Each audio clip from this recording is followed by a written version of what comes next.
Today on Sekulow, a report that the Secret Service is aware of a Trump assassination plot. Keeping you informed and engaged, now more than ever. This is Sekulow. We want to hear from you. Share and post your comments or call 1-800-684-3110. And now your host, Jordan Sekulow.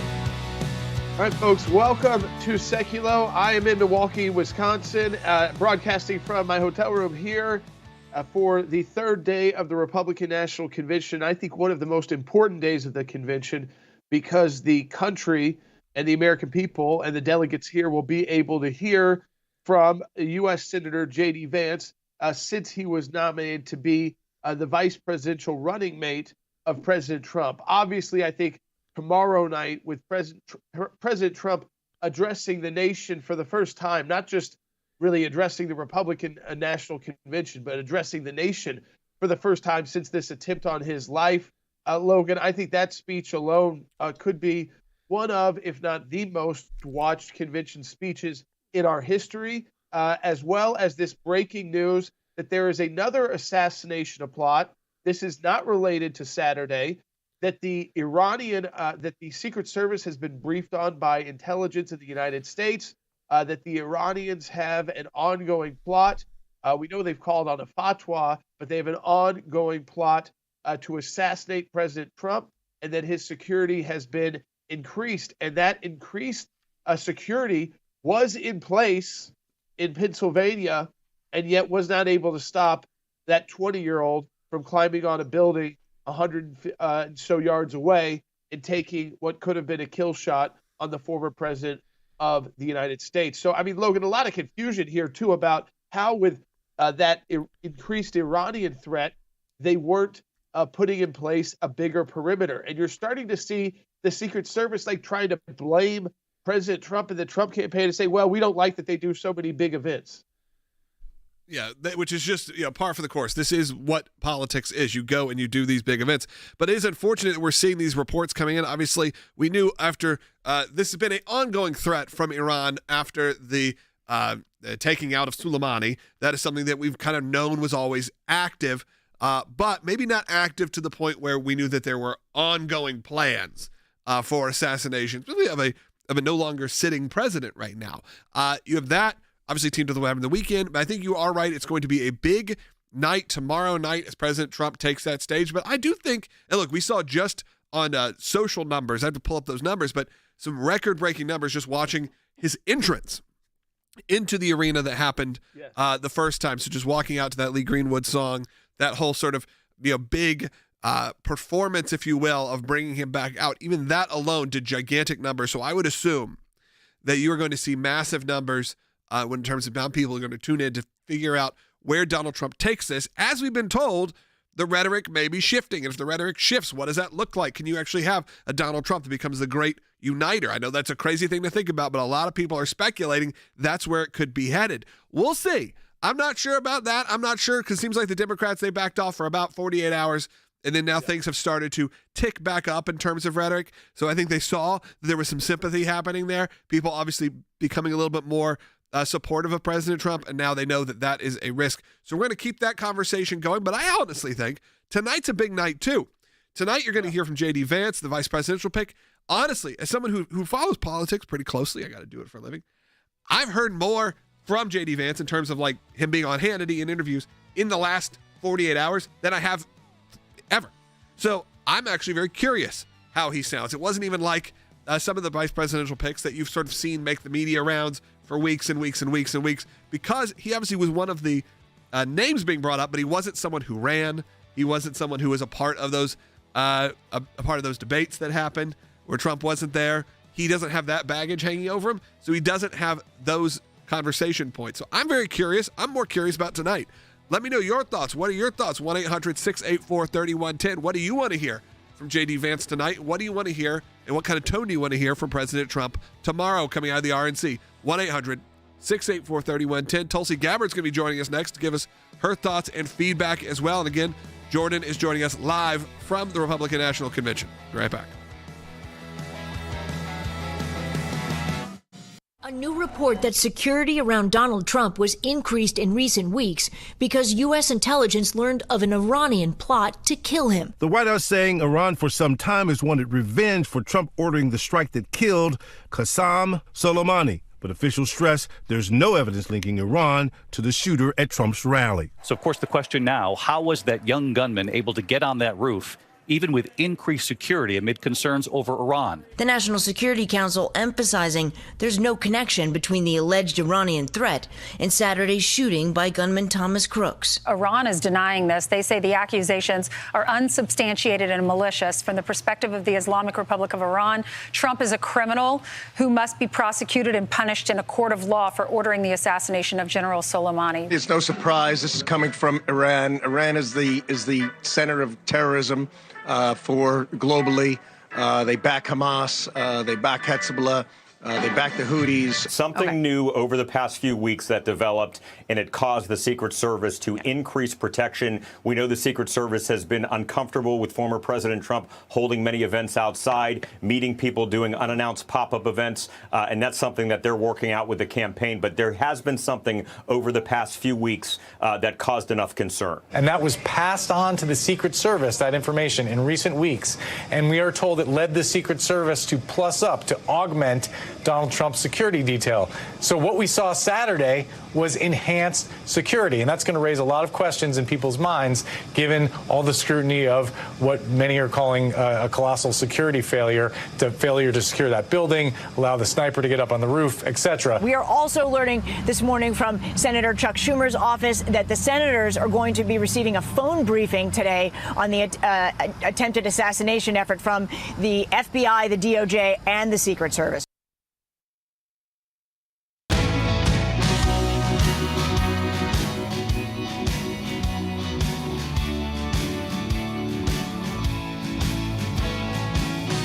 Welcome back to Sekulow.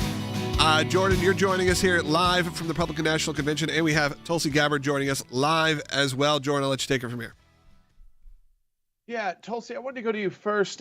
Your just thoughts as we're here at the convention, and so we're kind of stuck in that bubble of the media that we do see and all the events that we're attending, and we go from one to another to another. But Tulsi, your thoughts first on the pick of JD Vance, the first millennial to be chosen for a executive branch position to serve as vice president. And I wanted to get your thoughts on the pick of JD Vance. I think it was a good pick from President Trump, and that initial thought. I endorsed JD Vance when he ran for the Senate in 2022, and he has shown courage through his short time in the U.S. Senate. The fact that I was literally just scrolling through headlines before we joined each other on this call. Here's one from Politico magazine, quote, "Scared to death, GOP security hawks slam Vance selection." The fact that J.D. Vance's selection as Trump's running mate is terrifying the military-industrial complex and the warmongers in Washington further affirms why he's the right choice. First of all, because he's looking out for what's best for the country, not what's best for the military-industrial complex and those who are profiting off of us being in a constant state of war. Second of all, he's somebody that President Trump knows will have his back. And this is one of the challenges that President Trump had in his last administration was, he had people around him who may have said yes to his face when he said, hey, here's what I want to do. And I'll use as an example when he said we need to get out of Syria now. There were people around him, both those who he appointed as well as those who wear our country's uniform, who were intentionally slow rolling and trying to do the exact opposite of what Trump directed them to do. This is so deeply offensive and goes directly in the face of our democratic process, where unelected people are trying to direct the policy of our country that is exactly opposed to the policy that this elected president had laid out. So again, I think JD Vance is a great choice. I look forward to doing all I can to help President Trump and JD Vance get elected and bring back this leadership to the White House that actually respects the Constitution and puts the well-being of the American people and our country first. Well, and Tulsi, like you who continue to serve our country, JD Vance has served our country and a time of war as a Marine. So he's not coming to it as someone who is anti-military. I think there's a big distinction to make there. It's not unpatriotic, these you are the individuals that put the uniform on and risk your lives for our country. But it's a new way of. I think it's the more modern way of thinking, including most. I'd say those millennial voters inside the Republican Party and new voters who are going to be attracted to the party. We think differently about how the U.S. should engage the world. It doesn't mean we should never engage, but that we shouldn't immediately use that as our first option every time. And that kind of seemed like to be like where we were going as the Republican Party and the Democrat Party as well over the last decade and a half. Yeah, you're exactly right. And you know, it is the greatest act of patriotism and service to our country to challenge those whose first reaction is to go to war, who believe that the only way that we can relate with other countries or communicate or send them a message is by making threats of either economic warfare or kinetic warfare.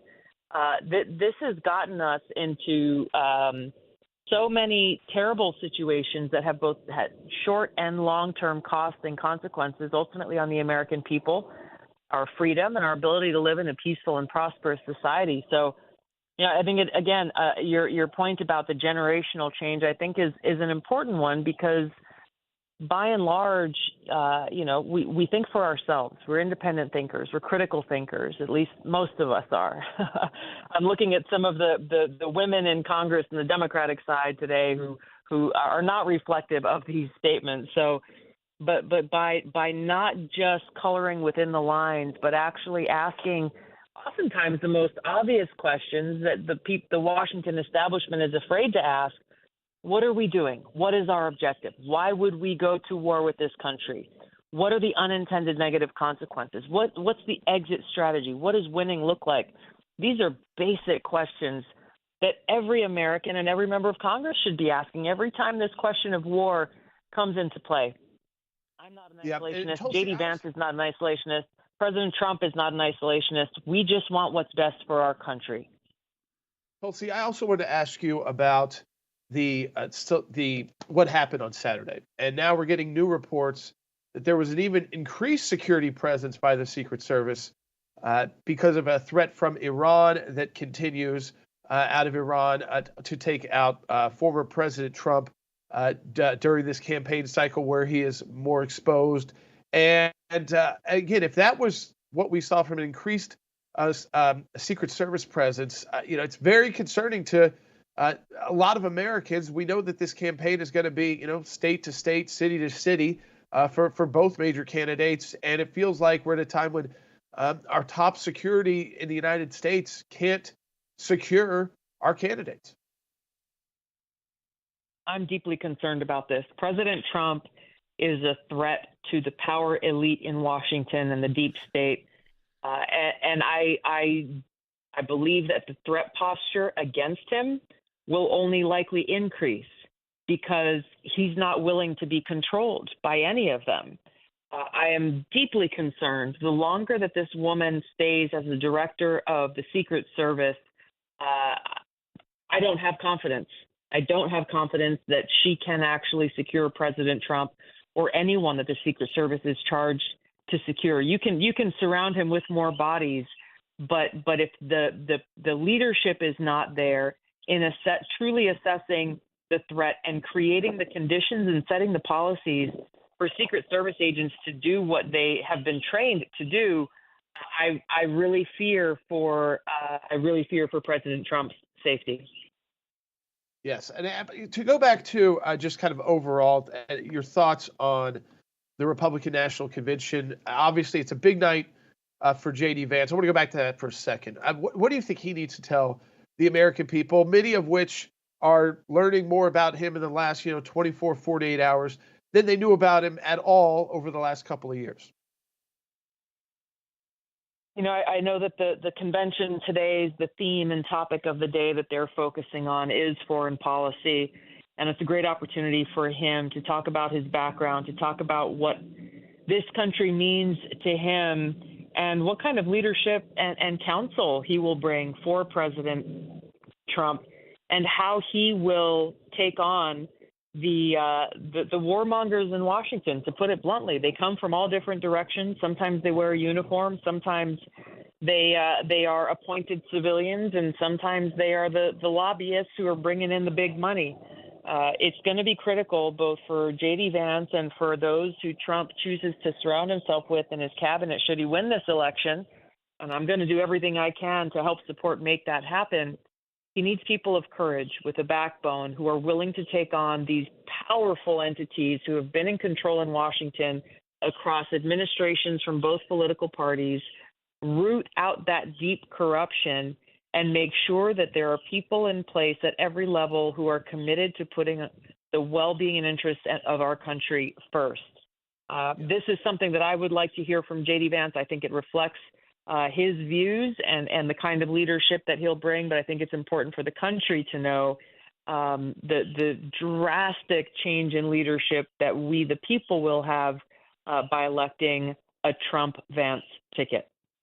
I think that's it right there, is how quick things will start changing. I think even before they actually take the oaths of office, I think before, if they were elected in November, the world will start changing in the U.S.'s favor, knowing who is coming back to the White House and who President Trump is bringing with him this time as vice president, and of course, as they build a team of cabinet officials and top advisors as well. Tulsi, as always, we appreciate your insight into this and to the convention this week. And we'll want to get more of your insight after the convention is over, because a lot of people, again, looking tonight to JD Vance and, of course, for this major address from President Trump for the first time since he was shot in an attempted assassination on Saturday. Tulsi, as always, we appreciate you having you on the Sekulow team. And Logan, I know this is a great time for people to support the work of the ACLJ as we are out all over the country and of course, here in Milwaukee to be with leaders inside the Republican Party.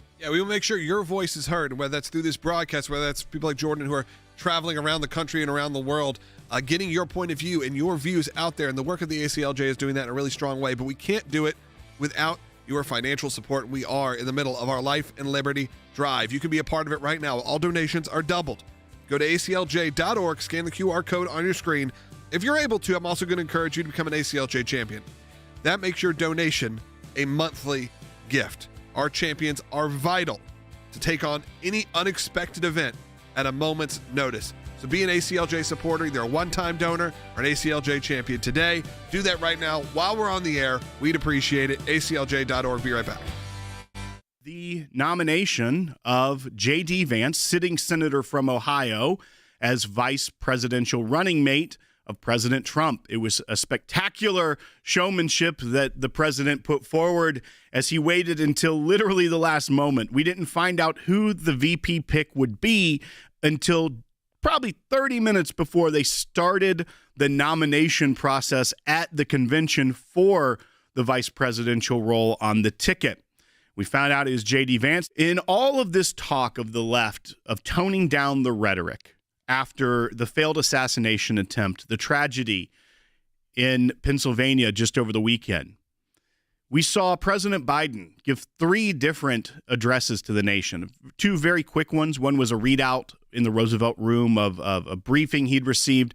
And then we saw that Oval Office address. And the entire theme of the left has been tone down the rhetoric, tone down the rhetoric. If you happen to be someone, even if you went to Yale Law School, even if you're someone who should be on their side of the aisle, and you happen to realize, hey, you know what, this Make America Great Again message resonates with people because it works and because it's the right way to fight in Washington, you are an enemy of democracy. What is worse? I mean, that's dictators. Dictators, I guess, are worse. But I mean, most dictators around the world are enemies of the United States. Certainly, when we start calling people enemies of democracy, that's the kind of language you would reserve for the Ayatollah or for Vladimir Putin, maybe. That if this ticket is elected, it will be the most extreme presidency in our history. Now, what does that tell you about what the left is saying when they say tone down the rhetoric? They don't mean their rhetoric. They mean conservative rhetoric.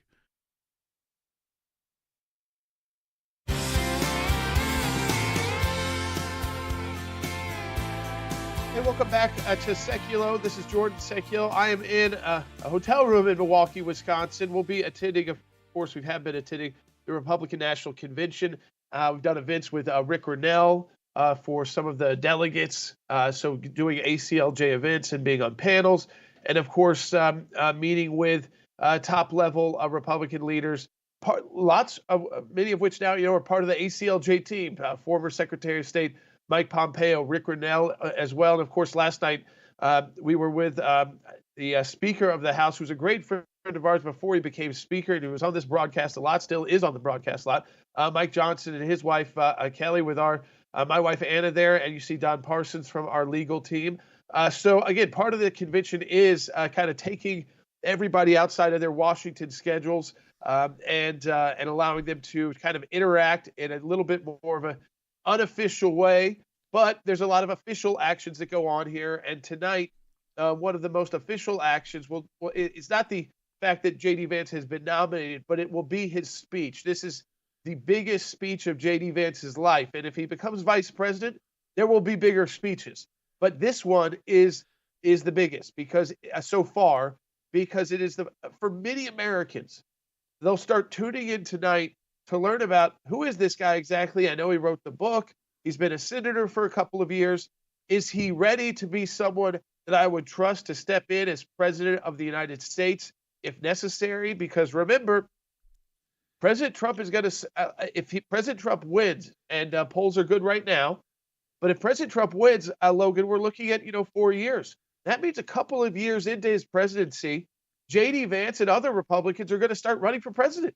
Yeah. So it is going to be, while I think President Trump, in an interesting way, will be able to just focus and not have to think about running again for president of the United States, his VP and a host of other Republicans will likely be put in a position where they start putting the feelers out, putting their teams out in those key states just a couple years after this election. Yeah, we're probably talking about 2 years from right now. Maybe not even. These conversations will begin.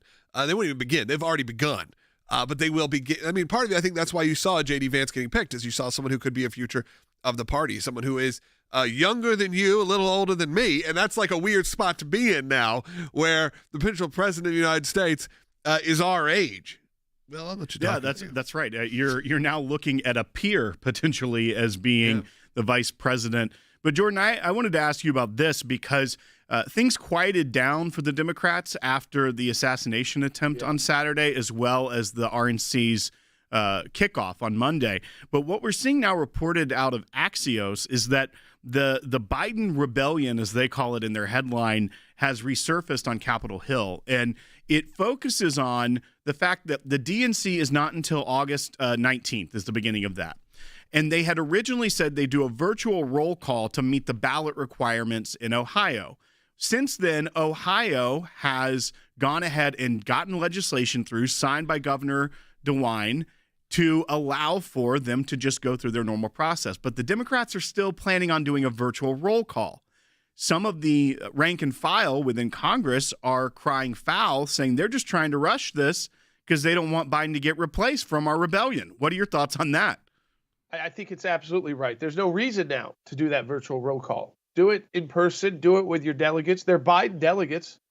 So what are you afraid of? What are you afraid of happening between now and August 19th? That, again, we're going to have to see more, eventually we're going to see more of President Biden again. I think he got a reprieve from all of those discussions because of the attempted assassination on President Trump. And that was really just a reprieve because that was the dominant news story. And then we had the Republican National Convention, which is a time for the Republicans to get most of the attention. At Democrat convention, they will get most of the attention. And that's normal. You'll get both, people all day weighing in on cable news about, was this good? Was this right? Is this the good pick? How did this speech go? Did this speech work? Really, the two big speeches are tonight, JD Vance, tomorrow, Donald Trump. And if you really want to get down to it, it's Donald Trump tomorrow night. JD Vance is big, and I'm not taking anything away from vice presidents, but people usually vote on presidents. They're going to vote on either Donald Trump or whoever the Democrat has to be. And I don't think anything changed Saturday on those Democrats who feel like Joe Biden is not the right person to go up against Donald Trump. I mean, Could you imagine if they do this next debate? The Republican nominee is going to be someone who was attempted assassination and is still going to be able to rock and roll over the current nominee from the Democrat Party if they choose to stick with Joe Biden. And imagine a debate between Harris and JD Vance. I mean, it would be embarrassing I don't know that Harris will do it. I really don't. It's going to be very interesting to see how the Democrats try to get out of a mess that they're in. And it's not just Joe Biden. It's Kamala Harris as well. Yeah, I want to hear from you. I want your feedback right now. We've got a few lines open at 1-800-684-3110. Will and I and Jordan will take some of these calls coming up in the next few segments. Harry Hutchinson's going to be joining us a little bit later. But 1-800-684-3110 to have your voice heard on the air, even if you're watching online. I see a lot of you are joining us on YouTube. A lot of you are joining us on Rumble right now. We'd like to hear from you as well. Give us a call because I think this is an important time. Look, for me, like you said, I think that Donald Trump will have a very important speech tomorrow. I'm interested in hearing from JD Vance. I think a lot of people who are more politically attuned are interested in hearing what he's going to say because we know what the future impact would be. But I want to get a question for you, Jordan, as being on the ground there, seeing and being at multiple Republican conventions over the last 20 years. How does it feel? What are the differences? Obviously, you're coming out of a much different weekend than people had anticipated. So I'm sure that, and some of the reports even came out yesterday where they were stopping more attacks potentially from happening. What does it feel like to be, like you said, in that bubble? Well, you're in the bubble because you've got a major security perimeter with lots of different, there's Capitol Police that we know from outside of our offices in Washington, D.C. that are here. So you've got Capitol Police, D.C. Police, Milwaukee Police, Homeland Security and investigation teams, Secret Service teams, military, National Guard, and of course you've got the protest zones that are allowed. They're kind of hard to see unless you really want to go to them. There's like one that's kind of a liberal protest zone and one that's a pro-Palestinian protest zone. Again, you get shouted at a little bit when you go through if you're outside the perimeter and you're going to an event, but most of the time you're getting dropped off right in front of the event. And people might shout something here or there. The truth is, inside the bubble, I think most people were taking they were going to decide when President Trump came out, you kind of take the tone from there. But are people, again, talking a lot about what happened Saturday? Yes. A lot about President Trump and surviving that incident and how that could affect him and even how he gives the remarks. I mean, we all know he's thrown out his remarks, changed a lot of the plan of the convention. I think the fact that basically this entire convention plan was thrown out the window on Saturday afternoon. The Republican Party and those who have been here for months, and we have some people on our team who took a leave of absence to be on that team. They've been here for months planning, and they had to replan a convention in 24 hours. They've done a great job, and I don't think anybody watching would realize that has been done. Absolutely. Hey, we're about to go to break. We have a second half hour coming up, so don't go anywhere. If you are listening on terrestrial radio and your station doesn't carry our full hour, join us broadcasting live, by the way, each and every day on YouTube, on Rumble, and, of course, directly at ACLJ.org. We do a full hour. You can find us there, of course, archived later on the podcast feeds. But right now, we're going to take your calls at 1-800-684-3110 coming up. We are at a pivotal moment in the history of the ACLJ. You need to be a part of it. It's an easy way to do it. Join us during this Life and Liberty Drive. During the month of July, donations are doubled. Your support is crucial for us to engage in our vital legal cases and in the media. Make your voice heard. Go to ACLJ.org and have your tax-deductible gift doubled today. Last summer, we launched our first ever ACLJ Life and Liberty Drive. We never could have imagined how much you, our ACLJ members and ACLJ champions, would exceed our expectations, and we can't thank you enough. We'd love to tell you that 1 year later, threats to life and liberty are no more. Sadly, the radical left is relentlessly doing everything it can to destroy the very foundations of this great nation: life, religious liberty, and the Constitution. The good news is your ACLJ team has not slowed down. We continue to fight in courtrooms across the country, including the Supreme Court, to defend your freedoms and to save innocent babies. And we're proud to announce the return of the ACLJ Life and Liberty Drive. Right now, your tax-deductible gift will be doubled, dollar for dollar, doubling your impact to defend your freedoms and help save innocent lives. Go to ACLJ.org right now and join us in this fight.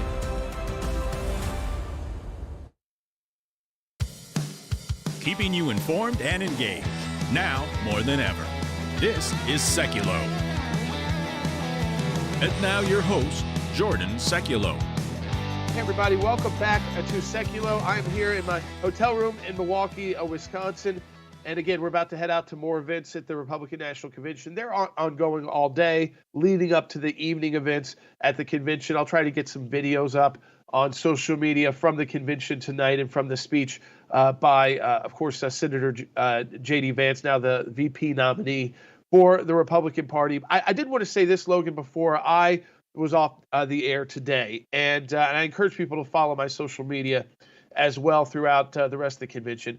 And that's a reminder that, for us to be here, it's not just me here or my wife, Anna, here. We have a whole team here. I mean, just moving around a convention, getting around, so those resources to be with those key individuals, to be seen at the right events, to make sure that as an ACLJ representative, we are letting these top leaders of our country and reminding them about our presence and our influence in the country. We're able to do that because of your support of the ACLJ as well. So we're able to have a big presence here, do events for delegations, meet a lot of donors. A lot of these delegates are donors, Logan, to the ACLJ. Many of them I meet have been donating since the beginning of the American Center for Law and Justice, so for nearly 30 years. But I encourage people right now, during our Life and Liberty Drive, no, this is not a typical legal work of the ACLJ or even work that we do in Washington. It kind of does connect it to that whole work of that we are always representing you in halls of power. And this week in Milwaukee, Wisconsin, the halls of power of the conservative movement are here, and the ACLJ is here with a presence at all different levels, multi-staff levels of presence at different events. So I just wanted to make sure, it's not just a couple of us here, and that's because of your support of the American Center for Law and Justice, that we've got the resources to do those events, to bring the team in from around the country throughout the week, and have that presence at all those key events, because there's more than one event going on at one time, and we're able to do that, Logan and Will, because of the donors to the ACLJ. And so this Life and Liberty Drive, where you can, again, double your donations impact, it's a great time to do it at aclj.org/life and liberty, because we're going to be in a marathon starting pretty soon, leading up to, and then a sprint on Election Day that's going to decide a lot of key issues, including whether or not, we're going to discuss this, whether or not the left tries to pack the U.S. Supreme Court if they are victorious in November. They're bringing that back as well. Yeah, we're going to talk about in the next segment. There are major moves in the world of the Supreme Court. We have Harry Hutchinson joining us to break that down. The Biden administration certainly going for a way to potentially calm down the conservatives on the court. By what are they going to do? Of course, pack the court, expand the court, change precedent. And of course, we have to be there to fight back against these type of crazy changes that are only happening because of politics.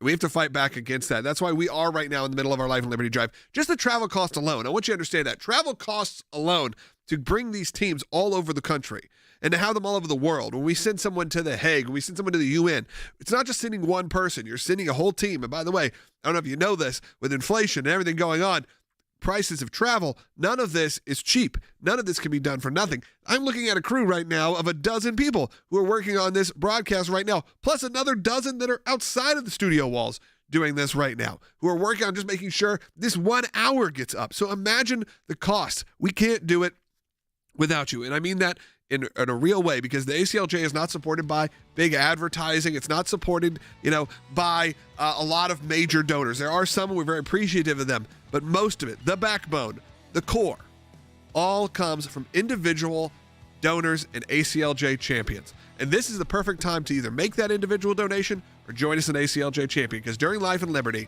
the Life and Liberty Drive, all donations are doubled. That means there's other donors who are ready to match your funds. If you're able to, though, help us take on these global, legal, and media fights, whether that's for Israel, whether that is for life, whether that is, yesterday we did a panel in Milwaukee on the lawfare against conservatives. That's what Rick Grinnell did. We can't do any of this without you. You choose the level of support. Help us keep this content free and available, not behind a paywall. We can do that with you. Go to aclj.org or scan the QR code on the screen.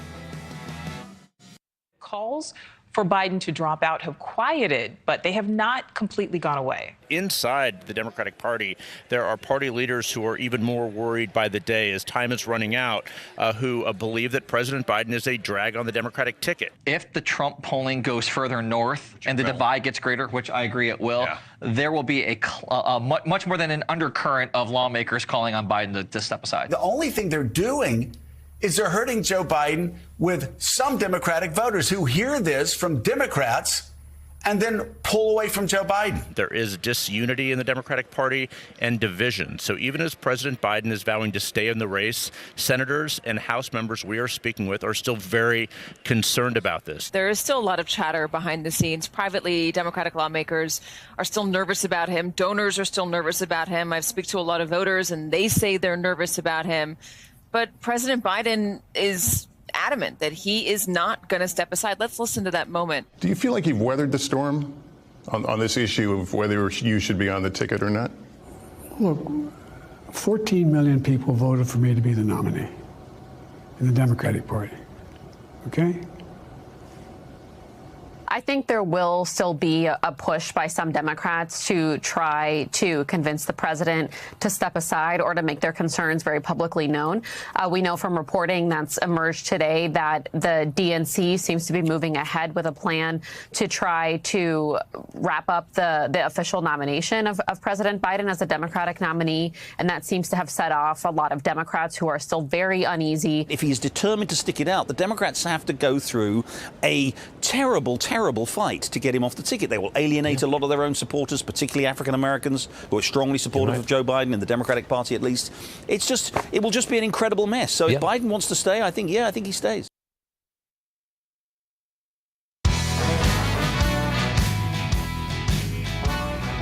To Sekulow, we are going to take your calls at 1-800-684-3110 in the next segment. So get in line. A few of you that are on hold right now. John, Gwen, Kathy, stay on hold. I'm going to get to you. But we have 3 lines open, 1-800-684-3110. Harry Hutchinson's joining us in studio. Obviously, Will Haynes in here as well. Jordan now going off to his RNC festivities. But we're going to break this down because there was some news that came out about the potential changes in the Supreme Court. Now, this is something that happened a few years ago. We heard about this sort of the rumbles, and it kind of calmed down. But now they're trying to find something to galvanize a base because the Democrats are really, in free fall right now. So what are they going to do? Of course, go back to the old tricks of discussing what you can do to change the Supreme Court, what we can do to stop precedent that's been set for a very long time. But of course, it has to do only with politics, and it only has to do with the fact that they don't like that it's more conservative leaning. That's right. So what we got this report, it came out last night, and it also goes back to apparently a transcript of a call that Biden had where he says, I'm going to need your help on the Supreme Court. This is with the Congressional Progressive Caucus, because I'm about to come out, and I don't want to prematurely announce it, but I'm about to come out with a major initiative on limiting the court. So what the Washington Post and others are now reporting is that some of these initiatives will be an attempt to put term limits on the justices, how long they're allowed to serve, as well as creating an enforceable code of ethics for the court.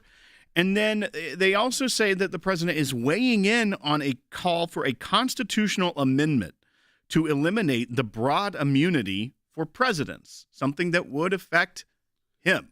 So, Harry, what we're seeing here is another move. It's obviously a very political move, trying to draw the progressives back on his team as he's lost a lot of their support. But it seems like adding something like term limits through legislation would be a constitutional violation. I think you're precisely correct. But Joe Biden is trying to prove that he's truly a progressive. How do you prove you're a progressive? By interfering with the constitutional rights of Article 3 justices. So if you look at Article 3 of the Constitution, it states that the judicial power of the United States shall be vested in one Supreme Court and in such inferior courts as Congress may from time to time ordain and establish. The judges both of the Supreme and inferior courts shall hold their offices during good behavior. So that places a limitation on Joe Biden's power, but nonetheless, he is claiming that he can, through legislation, impact the constitutional power of the United States Supreme Court. In addition to which, of course, the Supreme Court is a co-equal branch of government. And so if I were a Supreme Court justice, probably less limited than the current Supreme Court justices, I would basically send Joe Biden a laugh track. And I would encourage Joe Biden to do a couple of things.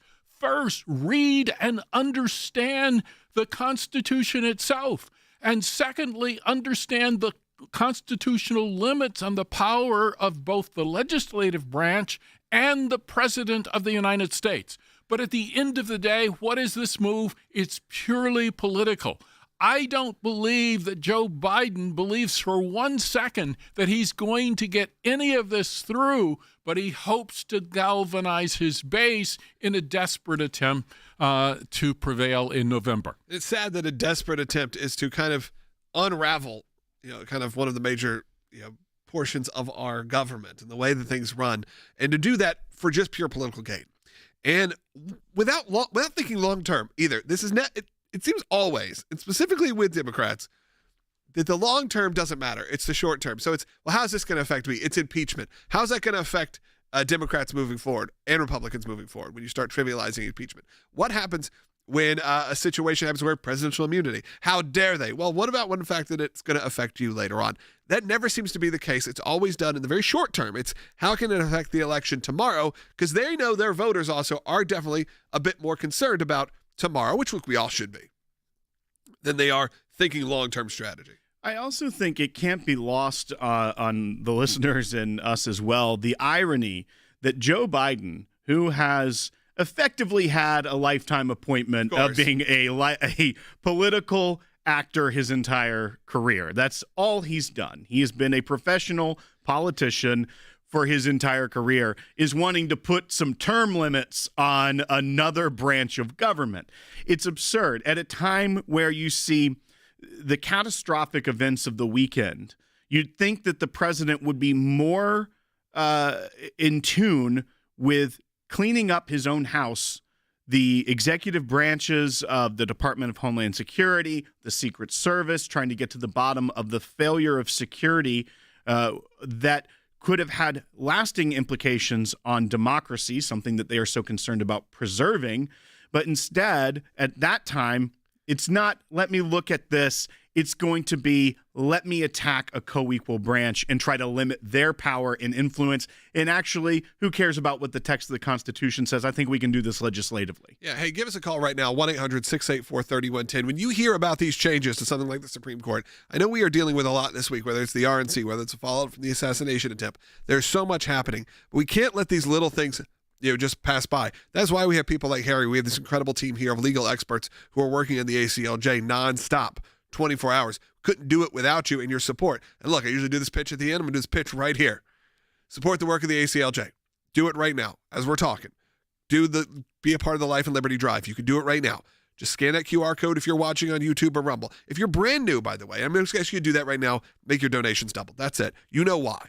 You know why we're here. But I am going to encourage you right now, if you're brand new to this show, or maybe you've been watching for a little bit from time to time, but you haven't fully engaged, whatever platform you're watching on or listening on, subscribe on that platform. So if you're on YouTube, hit that subscribe button, hit the little thumbs up, and hit the alerts. We broadcast this show each and every day. That really helps as well. While we encourage you to obviously support the work financially, and of course we do, there are a lot of you who are brand new, and I'm not asking you who are brand new to do it. If you feel so compelled, great. But if not, just do it. 418,000 people subscribe to our YouTube channel. Over 200,000 subscribe to our Rumble channel. You understand that those numbers are more and reaching more than CNN, reaching more than a lot of cable news. That is on a platform like Rumble, on a platform like YouTube, where we have to obviously sometimes, with YouTube, you got to be a little careful, but where there's no middleman here. We're able to go directly to you. We're not advertiser supported. We are supported by you, the ACLJ donor and supporter. And that is pretty incredible. That is showing how we change mainstream media, because we have seen now the impact on the mainstream media can happen so quickly. Whether that is quickly deciding Joe Biden needs to be replaced, or whether that is obviously some of the blame being pointed at them due to this assassination attempt, just due to the rhetoric that has come out of both sides of the political spectrum in terms of the mainstream news. You can be a part of that change. Be a part of it now. Go to aclj.org. Be a part of it today during this Life and Liberty Drive where everything is matched.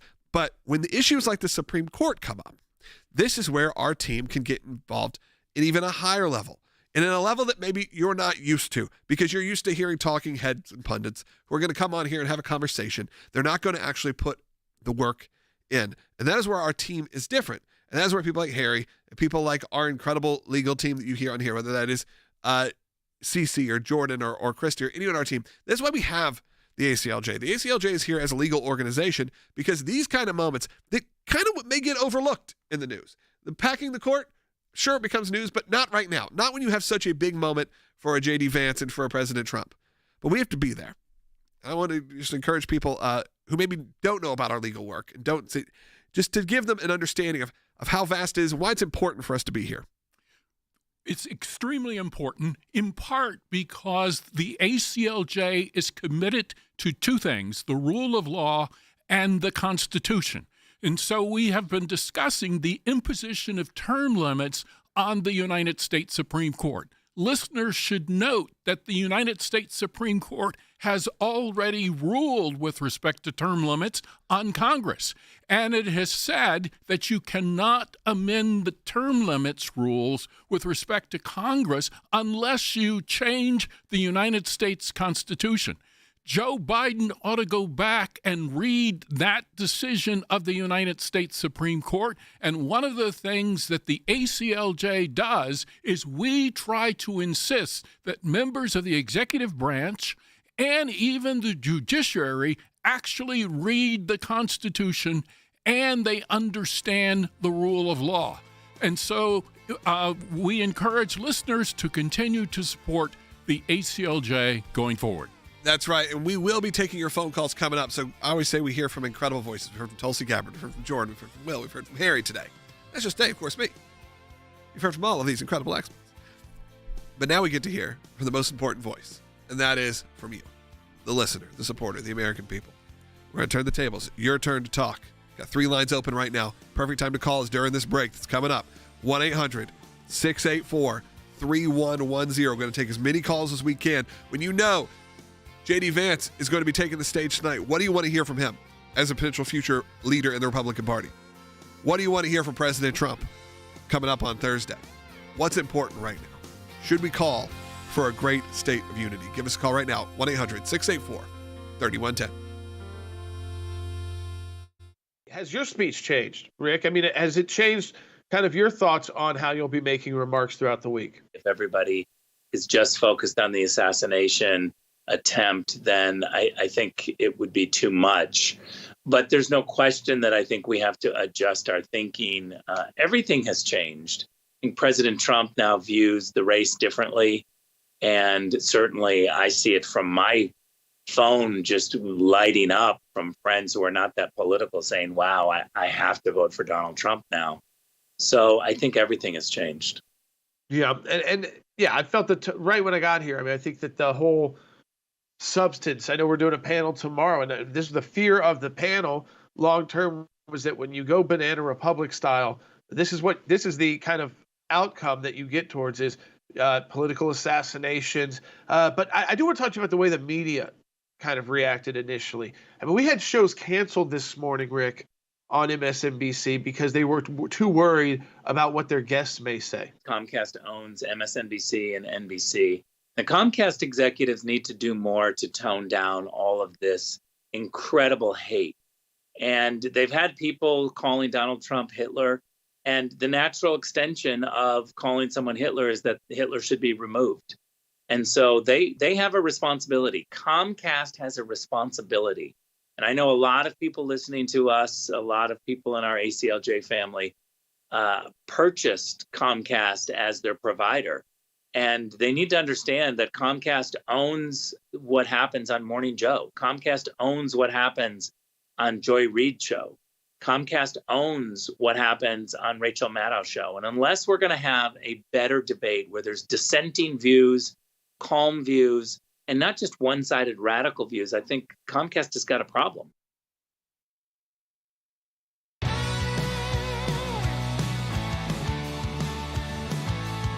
Welcome back to Sekulow. We are going to be taking your calls at 1-800-684-3110. Still 2 lines open, so give us a call. Let's go ahead and kick it off with Gwen, who's calling in the state of Georgia. Gwen, you're on the air. Oh, hold on. Gwen, now you're on the air. Thank you for taking my call. Go ahead. Thank you. Oh, yes. I was just wondering, who can be trusted to protect President Trump if it's the Biden administration in charge of that protection? Because the outer perimeter was not covered. Yeah, Gwen, obviously those conversations about the investigations are going to be occurring right now it seems like there was definitely a failure to protect the President Trump, in that situation. I think that's very clear. I don't even think this is a question right now. It's now, how did it happen and what will it look like going forward? We know that they are upped security. They are building, but look, it's tough. You're at outdoor events. You have a lot of people who are very upset with you. You have a lot of people who support you. You have a lot of security issues. It is maybe harder than it seems, but this was a situation where it definitely seems like a failure, a big failure from the Secret Service and from the police force there, unfortunately. Do I think anyone went into this intentionally trying to do this, intentionally tried to be not protect? No, I don't think that's the case, but I think sometimes we get comfortable. You forget that this can happen in your life. Gwen is someone who is close to 40. The only time that something like this happened was Reagan, and I was very little or not even born yet. So it's easy to say it's easy to forget that this kind of moment can still occur. And I think this should be a big wake-up call. I think also we will learn a lot more on Monday because House Oversight Committee will have the director of Secret Service as well as other officials testifying before them. But right now there are 2 competing narratives coming out of the Secret Service. One is that we're hearing there was a known from intelligence threat against President Trump of an Iranian plot to assassinate him. And so we're being told that they had boosted security for the former president. But on the other hand, you're also hearing that it wasn't the same team that he normally has because they've been working so much, and they try to say he's doing too many events, so we're taxed, our resources are taxed, and that we weren't able to fully protect and have as many resources because there was also the First Lady was in Philadelphia, so in the same state. So you're hearing 2 competing narratives from the same agency that, one, we've been protecting him more because we knew there was a threat, and then also our resources were strained. That hopefully we'll find out on Monday, but I agree with Gwen. Right now, there's not a big show of confidence from this administration that whether the FBI investigating it, whether it's the Secret Service ongoing, it's concerning. Look, it's even the sad time where, of course, now RFK Jr. gets Secret Service protection. It had to be after an assassination attempt on the former president of the United States. You couldn't just approve that, couldn't just get that going for someone who was polling with significant percentage, drawing big crowds. Someone whose family, his father and his uncle, 2 of the most famous political assassinations of all time. But of course, he doesn't get that until it's honestly kind of too late. Sure, I'm sure he's very happy, very pleased to have Secret Service protection. Don't get me wrong on that. But it is a sad situation where it had to come to this for us to say, no, we're going to protect even our political rivals when it's important. Obviously, President Trump has Secret Service protection. He will for the rest of his life. Just as a former president, that's just the part of the deal. But clearly a major blunder there. Let's go ahead and continue on. Phone lines still are open, 1-800-684-3110. John in New York, you're on the air. 2 quick comments about last night.